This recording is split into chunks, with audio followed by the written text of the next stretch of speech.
Hi, everybody. Welcome back to our next Leading in the Digital Era. Before we start, I do want to thank our sponsor, Qtonic Quantum.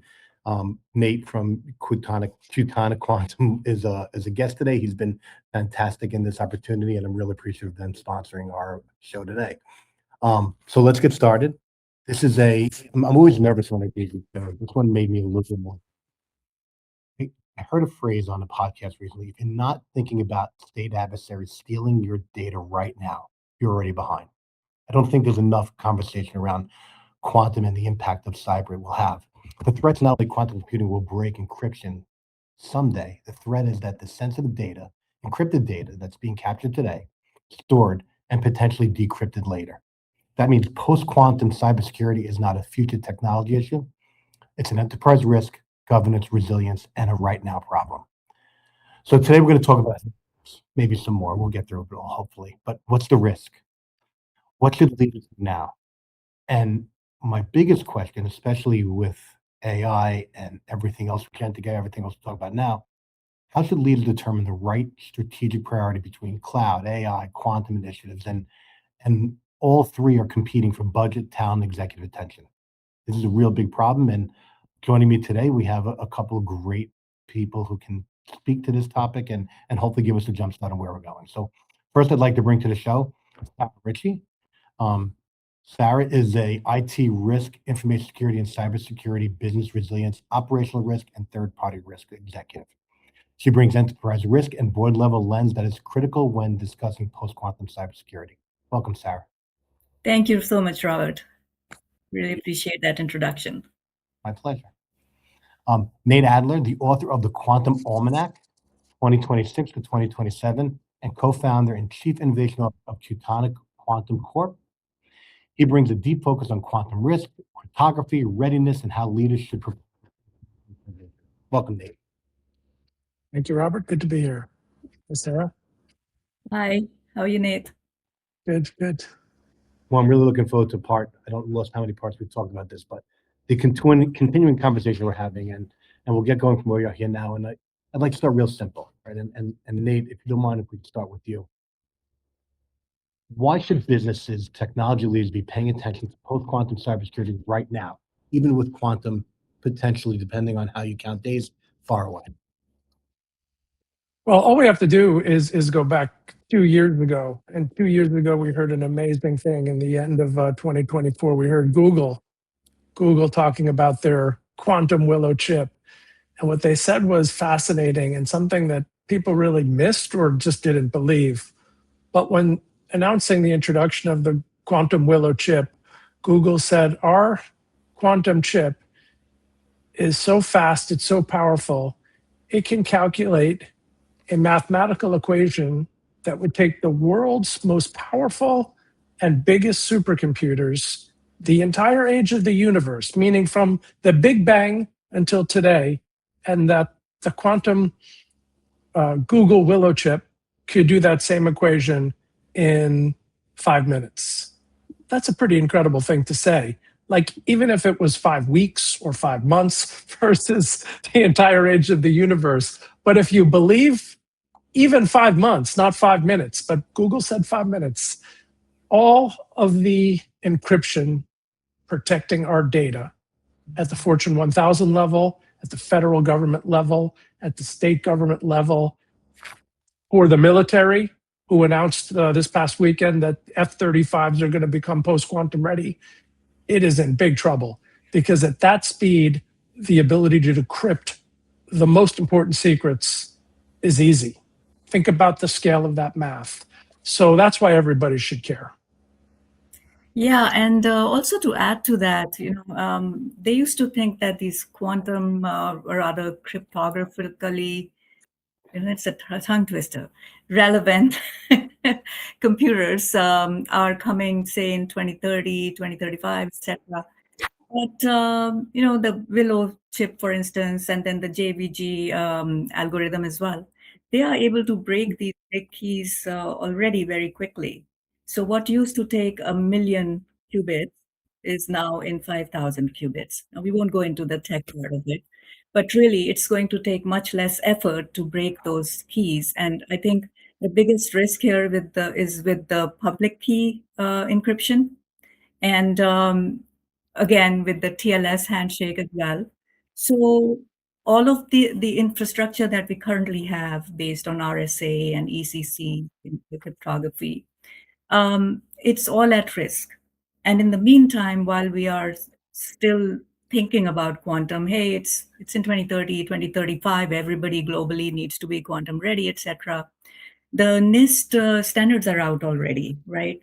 The FIPS 203, 204, 205, they've been out since 2024. And then auditors and regulators are getting active as well, and they are looking at third parties being quantum ready, supply chain partners being quantum ready in their SOC 2s, ISO 27001 certifications, etc. And then, as you mentioned, Nate, things are really accelerating. And Google announced in March, again, they are the makers of the Willow chip as well, that the deadline is now compressed to 2029. And they are going to ask everybody to modernize their cryptography, and whoever is not doing it will be left far behind. So then, Rob, you said something about what's the risk here. The risk is that if we don't start now, and you also mentioned people are already, harvesting data. Even if they can't decrypt it right now, when quantum comes, all that data that they collect will be ready to be decrypted, and fraud and all of that will happen. Nation states could attack each other and just take over things. So I know I'm painting a pretty bad picture here, but the main thing is that the migration takes time, right? Because even moving from, let's say, from DES to AES, the 56-bit key to the 128 or 256-bit keys, that took about 8 to 10 years. And every large enterprise migration takes several years. So I think all of us agree here that if we aren't starting now in 2026 to start making tracks on this, we're already late. So Well, I just wanted to bring up that urgency which Nate had mentioned as well. and the urgency continues. I feel like we are late, but before we continue, I'd like to bring one more person to the show. I'd like to bring Greg Bellotti. When Greg and I first had our first conversation with Greg was about compliance and public keys and compliance with public companies. But Greg and I first came up with this conversation probably half a year ago. It took us this long to even get this to happen. But Greg is the Senior Vice President of IT, CIO, and CISO at Keene University, where he leads technology, cybersecurity, digital transformation. He brings a practical CIO and CISO perspective to organizations preparing for emerging cyber risks at a very global level currently. Greg, welcome. Hey, thanks for having me, Robert. It's good to see you. So, Greg, we started off with the first question, which I'd like to throw your way as well. And just from your perspective, especially with the CIO lens on, why are we worried about this now? Yeah, I really believe that that was just talked about, right? And that is that this is not something that you could fix in 6 months. This is going to be a long-term project. I think there's going to be lots of things that come up as we get closer and closer to the reality of what the impact could be. And I think getting in front of it is the only way to truly stay in front of it and be prepared for that day when when this is unveiled. And we're thinking right now that it's maybe 7 years out, but it could be 5, right? So if you're not getting in front of this now and thinking about it and talking about it and preparing your board and your other executives for this, it's going to come up too quick, and you're not going to be able to show the leadership that you can actually implement right now. So, so Sarah, I'd like to jump to you real quick from a risk perspective. What data is really at risk here? What people harvesting? Healthcare, the data that's held for like 30 years, financial transactions that are held for like 7 years, intellectual property, all of that sensitive data. The life of the data itself, the longevity is a risk, right? Because if that data is still valuable after quantum comes in, all those people who have harvested encrypted data now are going to start working with it to commit fraud, to commit lots of things that can go wrong with this kind of sensitive data. So I think that's the most critical risk. And then also when that happens, you lose digital trust. So any company that's not quantum prepared or quantum ready in time will lose the trust. It will lose competitive advantage as well, because people will not like their data being in the hands of bad people. It's already there. A lot of people are, there are many kinds of people out there. Some will be like, oh, I don't even want to be on Facebook because I don't want to expose any of my data. And there are some who say, hey, take my data. I'm on the darknet already. I'm sure it's somewhere already. So hey, take what you want. So, but in general, enterprises can't afford to be that way. Right. If you have intellectual property, if you have government data, state secrets, things like that, and it's long-lived data, anything over 3 years, 7 years, 10, 30 years, all of that, I think that data is at risk. Nate, are you seeing the same data that you think might be exfoliated? Well, I think a couple of things to add. And it's Harvest Now Decrypt Later is really a very present issue for boards, management teams to be focused on. I'd say one area that we see all the time, and I joke with my friends who work at law firms that there must be some credential to become a managing partner that you need to neglect the cybersecurities of your firm, because law firms do not have great cybersecurity. Every single one we've seen, they could be doing a better job. Law firms have some of the most amazing data for the adversaries. They have trade secrets, they have litigation discovery, they have patent information. I mean, we see open VPNs data flying out the door virtually all the time. And there's nothing we can really do about what's gone. We can absolutely stop anything in the future. So that's one area. Very recently, our firm did a very interesting engagement, a post-quantum engagement with a professional sports team.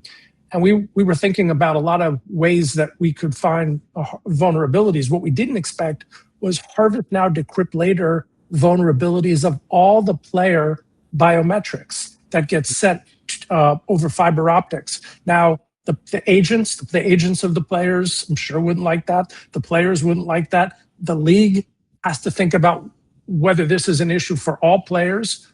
I mean, it's maybe all sports. So that's a second area.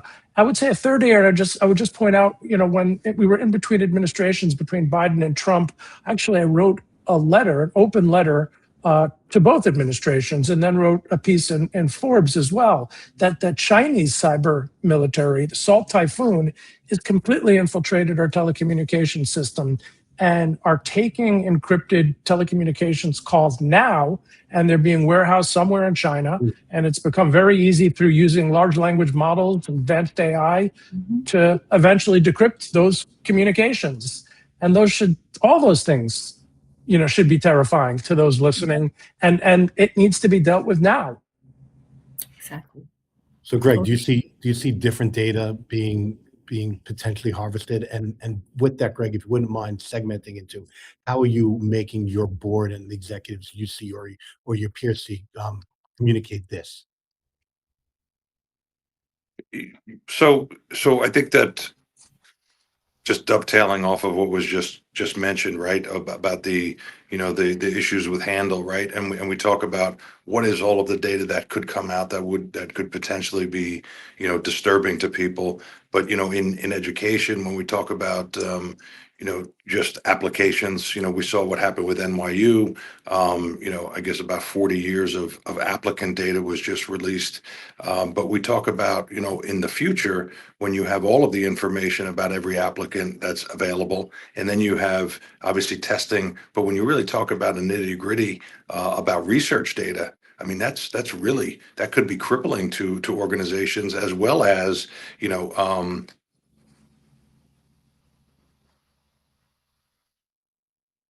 think his signal was encrypted. Was He went on to the dark web. So basically, I think we're talking about all industries. There are some high risk ones that are very regulated and that directly impact your life, your financial life, your physical life, and all of that. But really, all organizations by 2035, there's a global target that everybody should have full quantum resistance by then. But we'll get Jeff's take on, Greg's take, apologize, Greg's take on how he presents to the board after. But Nate, let's start with you. So I'm curious about what we can do now, right? What practical steps can organizations take to prepare for a post-quantum world without overreacting or wasting resources? Well, the first step is to start now. It's going to become very difficult and harder, more expensive to wait just because it's not in this year's budget or next year's budget. And then, you have some sort of theory that quantum computing is going to be off in the future. I could just tell you before I give you my views, more money was raised by quantum computing companies last year than the prior 15 years combined. That's public and private. And this year, okay, through almost mid-May, 20% more capital has been raised by quantum computing companies versus the same period last year. The quantum computing companies are not going to be waiting for the cybersecurity industry to catch up. They will be advancing their technology forward. So the first step in the process is you need to know what you have and what you know and what you don't know, meaning cryptographic audit and discovery.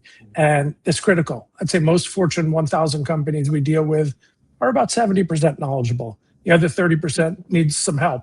And that's the first step in the process. And then there's a journey along the way that we built a company around, essentially. Yeah. So I think just to add to that, I think just to give people step by step, probably with the board, you want to explain to them, as we mentioned earlier, what are the risks, what are the losses that can occur, etc. And then to get that budget, once you have that, you want to explain to them how you will do it, right? And you can say, okay, let's start with a post-quantum cryptography working group to oversee a multi-year transition. And you bring together legal, procurement, security, all those teams. And as Nate mentioned, first step then is your cryptographic inventory. Audit where you have these, these protocols, where you have RSA, ECC, etc. Talk with your vendors, with procurement, update all contracts to require cryptography agility, as they call it, so that they can support the NIST FIPS standards, right?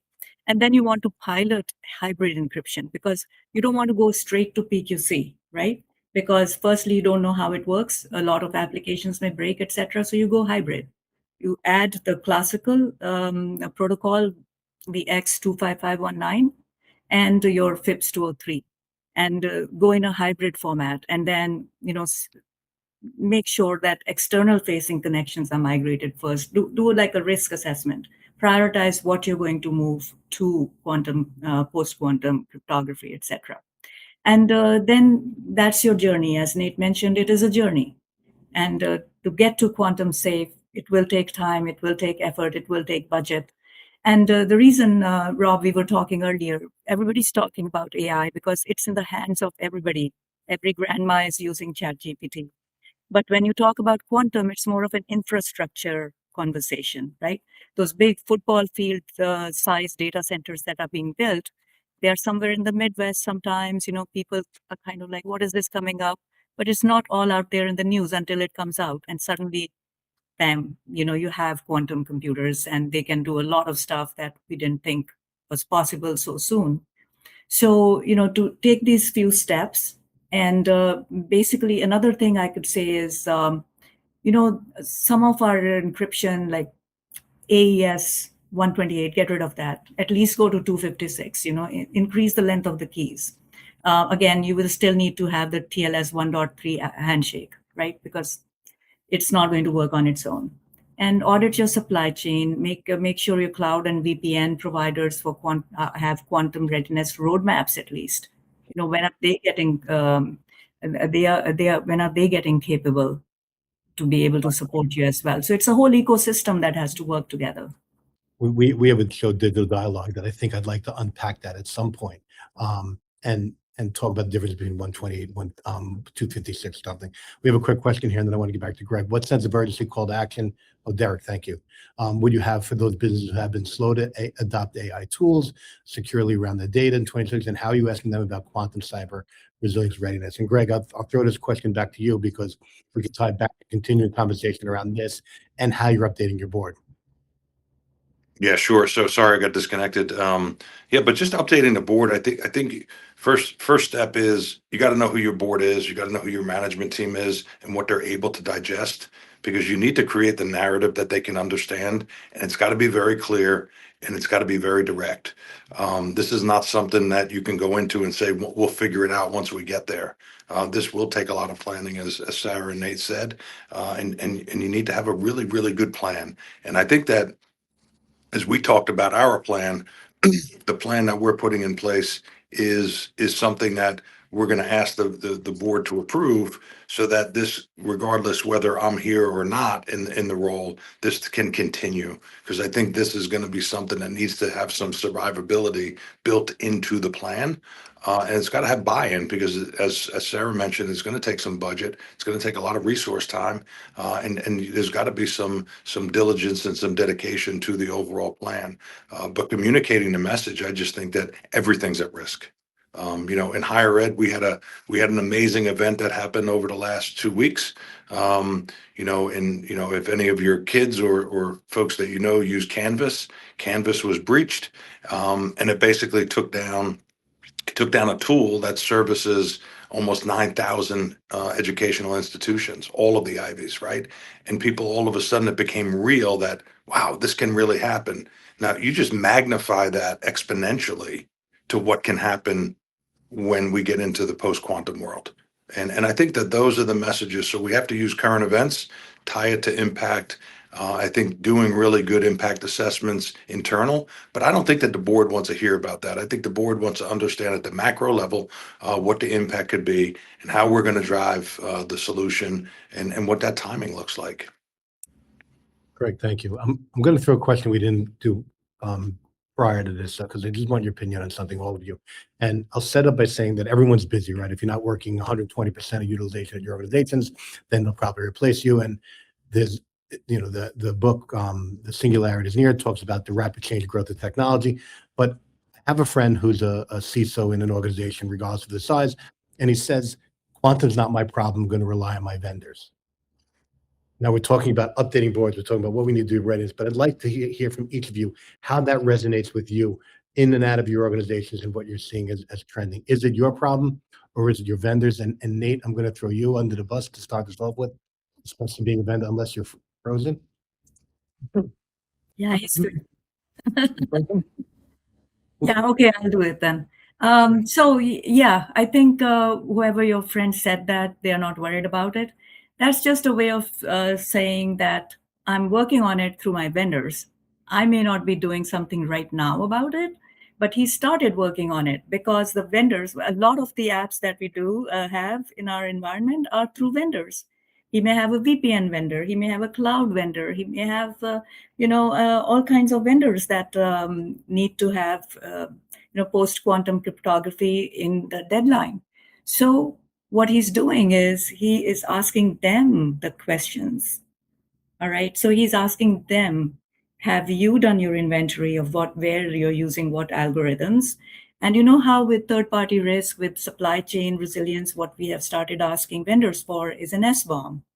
Similarly, you want to probably have a cryptography BOM or bill of materials, right? So that you know what's where. Are you using any RSA, ECC, etc.? And those are protocols that deal with data in transit, right? And then digital signatures, code signing, authentication, those kind of things. You want to ask them what are the key sizes of what you're using, right? And what is the timeline for those upgrades? What is your roadmap for standard adoption from NIST, the FIPS standards 203, 204, 205, etc.?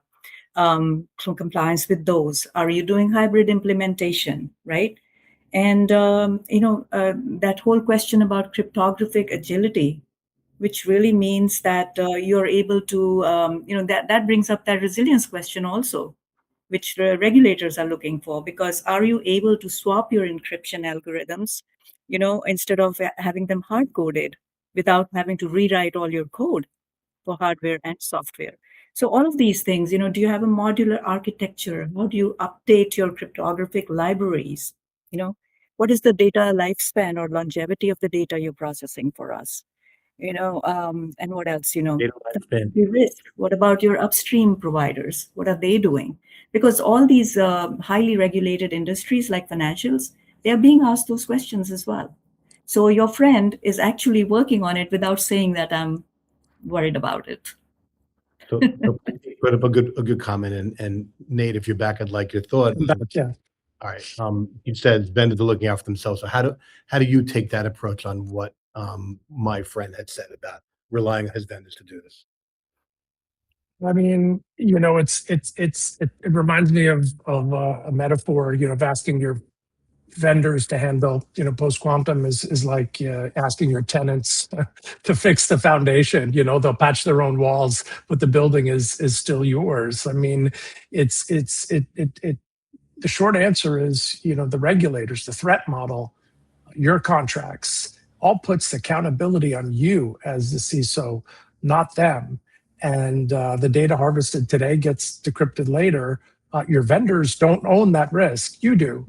Their SLA doesn't reimburse you when a decade-old data dump surfaces. When the regulators are naming the accountable party, and it's the CISO, none of the regulators say your vendor will handle it. They'll say you will demonstrate a roadmap, an inventory, and progress. So your vendors also, like, there's some great vendors, we all know them, and they just can't migrate what they don't see. So, even well-intentioned vendors face a hard problem. They patch their own products. They can't migrate the cryptography embedded in custom apps. Everybody has custom apps, especially banks. Can't replace certificates issued by your internal PKI. They can't refactor your homegrown integrations using depreciated algorithms. And there's more things too. But a typical Fortune 1000 environment has thousands of cryptographic dependencies. Most live in places no single vendor really controls. So I have more answers, but I'll stop there because there's many of us. But I'd love to meet your friend and we can have some coffee together and share views. Yeah, and Nate, I think he's not at one of those companies that you're talking about, financials. I'm not gonna deny that, but Yeah. Greg, your thoughts on Yeah. I mean, for any of us who are doing business internationally, right? And you have this, if you look at the principles of GDPR, right? You can't abdicate risk to a third party. And I think that we have to take that to heart and you have to own it. And whether you have a third party or whether you're doing a development in-house, you own the risk. You own the progression of the technology. You own the solution to your customers, and you will own the presentation to the board and how you're going to address that. Now, maybe that person is used, whatever the situation is, but I think that in any C-level role, you have to take the ownership and you have to create the plan that you can execute on. Yeah, and the questions I talked about, those are the questions you still have to ask your vendors, because if they're not going to comply, you'll have to go to another vendor or figure out another way. But you're right, the accountability still rests with you. You cannot outsource your third-party risk. no. I would also say this, though, if I could just add that we're using the word vendor here, and I know that it's just a little bit of a difference, but when we talk about having partners, you should be having this as a partnership conversation because the vendor who you're using almost as a commodity is much different than that tier one application that maybe is a SaaS application and you're fully dependent on them. So you better be in a partnership relationship with them so that they can help you and we can actually get through this together, because we are going to rely on them and the success that we have. And either the board's going to clap or the board's going to look to say, who else are we going to forget to fill the seat? And a lot of that's going to be dependent on these partners who we choose. Yeah, and also I think what you're also mentioning is how will you know who's tier one, right? So you have to really assess who's in your environment, what kind of criticality they're supporting as well. So again, from the resilience perspective, what is tier one, tier two, tier three? And you again go with prioritizing the risk and go after the ones that are immediate and high risk. And our compliance and standards and audit will downstream compliance and audit on vendors and suppliers and stuff. And John Erickson brings up a good point. I know we're going to discuss it a little later on, but bring it up now. How do smaller companies, small, mid-sized groups that don't have big cybersecurity groups or lots deep pockets, how do they handle managing the quantum concern? Yeah, so I think there are some tools you can use. Some are free even. If you want to find out what's in your network, there's something called Sandbox Management Suite. What are my developers building? You can look at IBM's Quantum Safe, for instance. Um, for managing certificates, PKI, you can look at something like a DigiCert. And if you want to do a free quick pilot, you can run Cyclone DX. So there are some tools that small shops can also use, but obviously, if anything needs budget, that's where you probably need to partner with some third party as well. Nate, how about you? Any thoughts on that? Well, we talked to a lot of small companies. They are betting their vendors are going to carry them, which is the same bet most companies made on cloud security and ransomware. That those didn't age well. The smart ones are doing three things though. Inventory before action.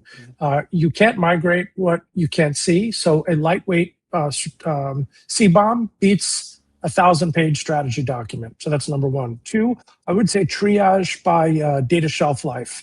If it won't matter in 5 years, it doesn't need PQC. If it will, it does. That filter alone kills like 80% of the noise. The third thing I see smart companies do is push the cost upstream, meaning their leverage isn't engineering, it's procurement.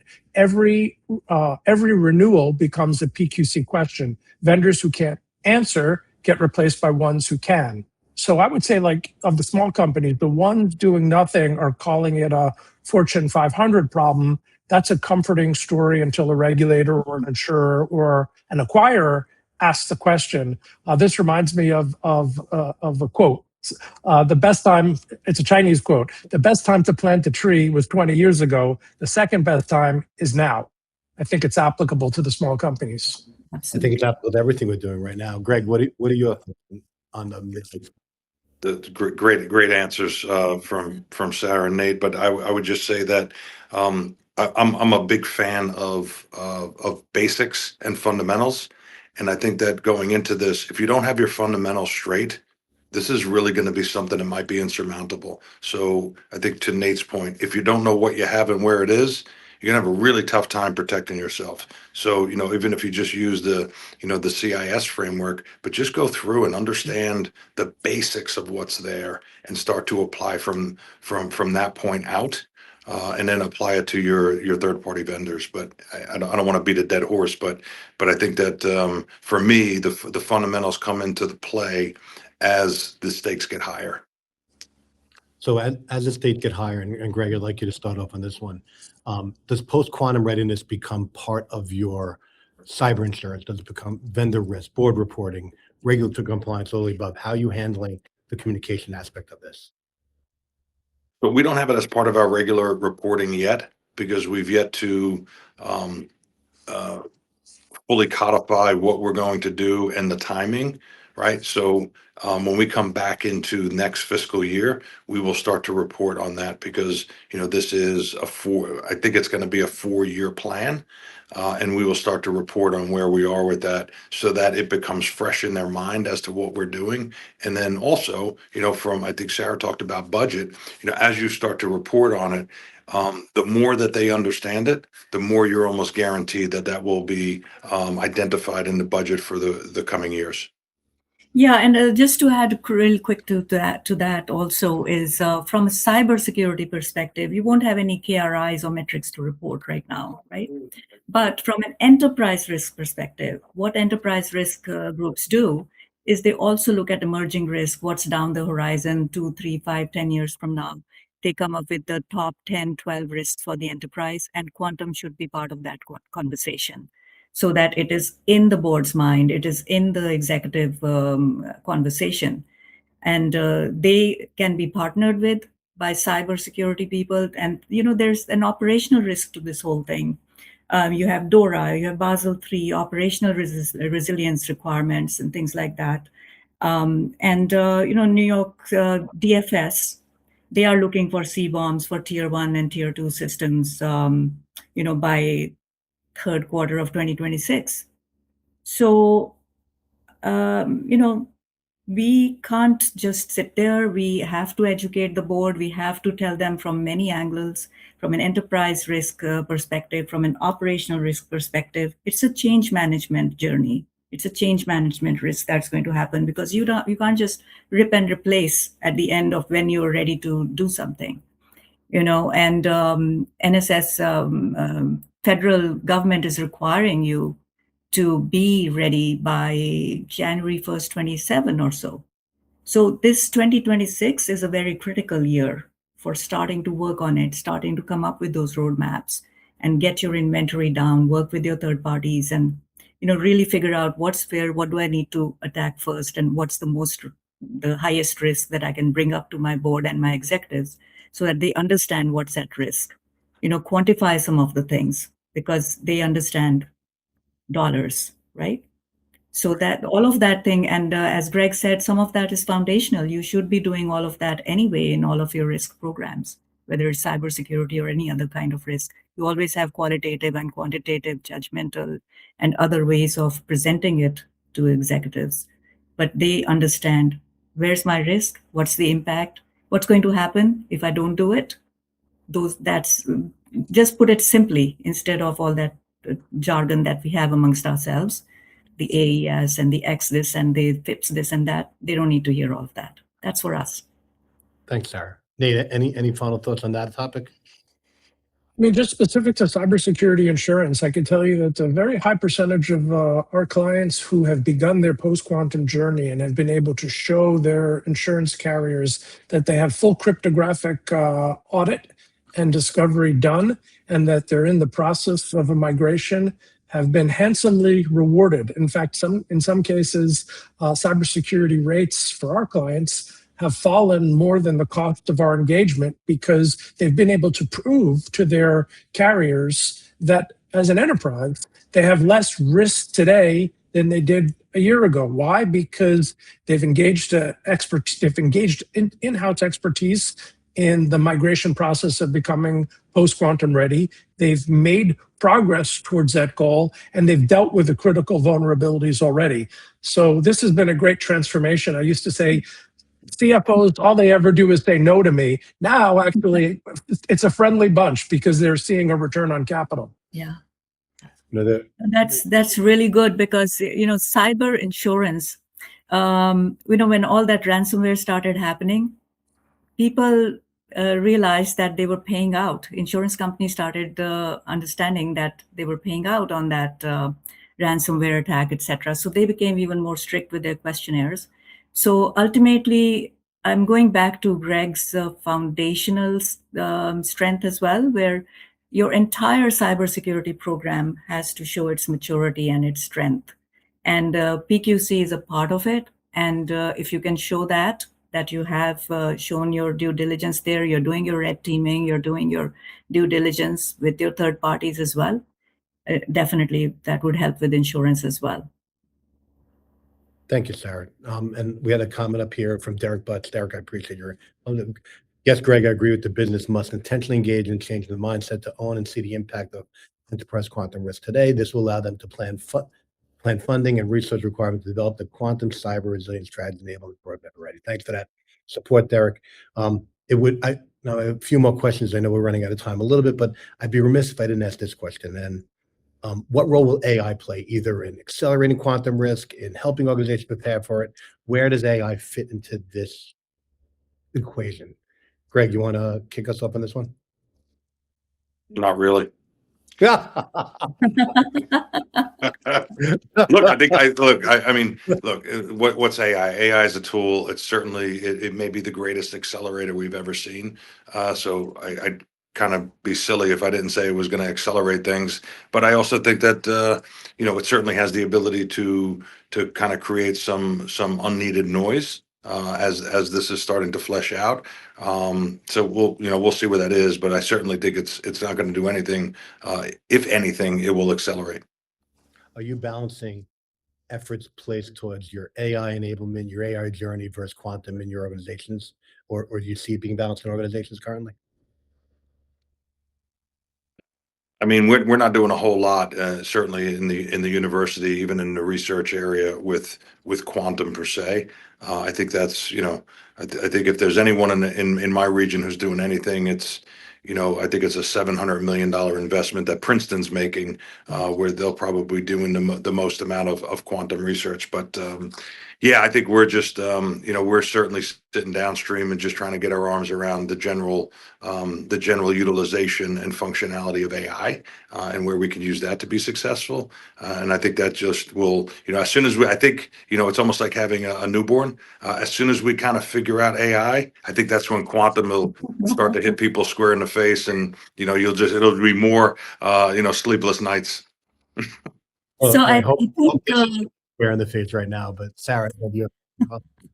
yeah, I think the financial industry is a little ahead because if you look at agentic AI and things like that after Mythos, there is a group called Glasswings Project, right? JP Morgan is part of that. So they're working on AI. They're also working on PQC.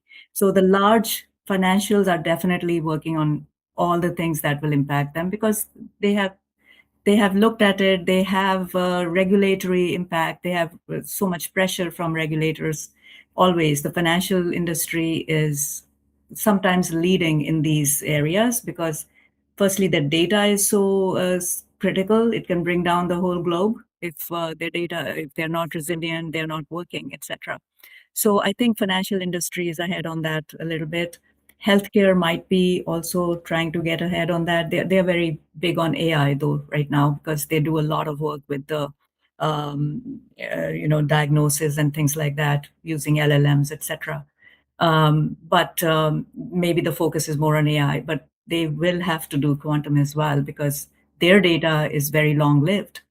So I think in certain industries, they are not really saying, okay, what is first? They are trying to do whatever they can with their budget. They're spreading it. Obviously, quantum will come a little later than AI because if they're getting a lot of productivity or ROI out of AI, then the focus is always there. And AI is, everybody's talking about AI, so it's there. It's there. But the quantum piece is where regulators are asking you, certain things get done because DFS is asking you, or because of DORA in EU, those Digital Operational Resilience Act requirements, etc., for ICT or information and communication technologies. And then people who are in ops technology, those who use that for utilities and such kind of industries as well, because they are big targets for nation states as well. We've seen that, Colonial Pipeline and a lot of other things that have been happening. So eventually every industry has to be quantum ready by 2033. But as we all talked about Google, that window is compressing every day. The chips are becoming bigger and stronger and better and all of that. And then who knows, when the robots are walking the earth, what happens with them? I don't know if that'll happen. So Nate, any thoughts on AI and the impact of quantum before we get to our last question? Well, I mean, just very recently, NVIDIA announced Ising, I-S-I-N-G, and it's the first open AI model designed for quantum processor calibration and error correcting decoding. In other words, making quantum easier to deal with, and matters for the quantum risk thesis because qubits, the power of quantum, it's noisy. The best quantum processors make an error pretty much like once in every 1,000 operations. So to become useful, accelerators, error rates, they've got to drop from 1 in a trillion or better, and error correction has really been like the gating problem for quantum. So AI is really the most promising path to close that gap at scale. And I think Jensen from NVIDIA, he reframed it pretty well. He said, AI is essential to making quantum computing practical. And with Ising, AI becomes the control plane, the operating system of quantum machines, and really transforming fragile qubits to scalable, reliable quantum GPU systems. This was really an incredible under-the-radar announcement. And the stock prices were all parabolic that day when it was announced. And the translation for CISOs really is the timeline just got shorter. The bottleneck wasn't qubit count. It was decoding speed. And NVIDIA just open sourced a fix that handed it to every research lab on Earth, right? So we shape our tools, and then thereafter, our tools shape us. That's so beautifully said, right, Rob? Yes. Yeah, yeah. So as we close, and I'm gonna ask my closing question, you guys. Just do me a favor, please. Let everyone know how they can find you and get in touch with you, whether it's LinkedIn or some other way. But I'd like to close with this question, and Sarah, we'll start with you. When people leave this session, what should they be able to explain to the CEO or board in plain English about cybersecurity or the impact of cyber on quantum cybersecurity or the impact of quantum on their organization? So in plain English, Sarah, what do you think people should take away with? Yeah, I think we've been talking about this. All of us have had comments on this. And obviously, the biggest thing is the urgency. And you have to go in and look at where you have your RSA, ECC, etc. And it's a math problem, honey, right? Because all these advancements in quantum computing and the new chips that are coming, things will really accelerate. So go ahead, go in there, talk to them, get the budget, get the planning done, and get on that journey. Like Nate said, it is a journey. And if you haven't started yet, you're already late, because you have the harvest now, decrypt later going on already. You have data out there. If any of your data is over 3 years, 7 years long life, it's already at risk. So Right. don't delay, go talk to them and get it done. I hope this show was a good catalyst for people to start thinking about it and at least dipping their toe into the water. So Greg, where can we find you? How do we get in touch with you, and your thoughts on how to explain in POE, plain old English, to the board? Sure. If anybody needs me, call Robert. He can direct you to me. But no, I'm available. You could DM me on LinkedIn, or it's greg.bellotti at kane.edu. Happy to discuss this, but and happy to learn from what you guys are doing and where you're having successes as well. I think the message that I would dovetail on top of Sarah's is make sure your basics are good. Make sure you have a fundamental base that you could build on. Just understanding what you have, where it is, doing a real good risk assessment, understanding your applications that are core to the business, and prioritize. You may not have enough to do everything at once, so you're gonna have to pick the big things first.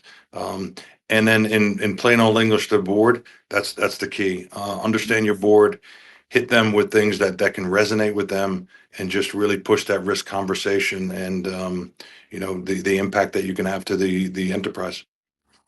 Thank you, Greg. Nate, any final thoughts from you? Well, I'm going to give away a sales secret in my closing remarks here in plain old English, because this always gets a sale from an interested buyer to an actual closed sale. I just say this. I say, look, right now, someone is copying the encrypted data, your encrypted data, or our encrypted data. They can't read it yet, but in a few years they will. Every contract, every customer record, every secret we ever sent across a wire is sitting in someone's archive waiting. The regulators know this. They've already set the deadlines. The fix takes longer than the runway we have left. And we can start now and control the cost, or we can wait and pay whatever it costs later. Those are the only two options. That's usually a pretty good way to get the board's thinking. So I can be reached on my company email. It's just my initials, jna@qtonicquantum.com. Nate, thanks. Everybody, thank you to our guests, Greg, Sarah, Nate. I also want to thank Qtonic Quantum for sponsoring us today. All our everyone that's watching, that participated and looked. So thank you all. I appreciate you. We'll see you next month at our next leading the digital era. So thank you, everyone. Thanks, everyone. Thank you. Bye-bye.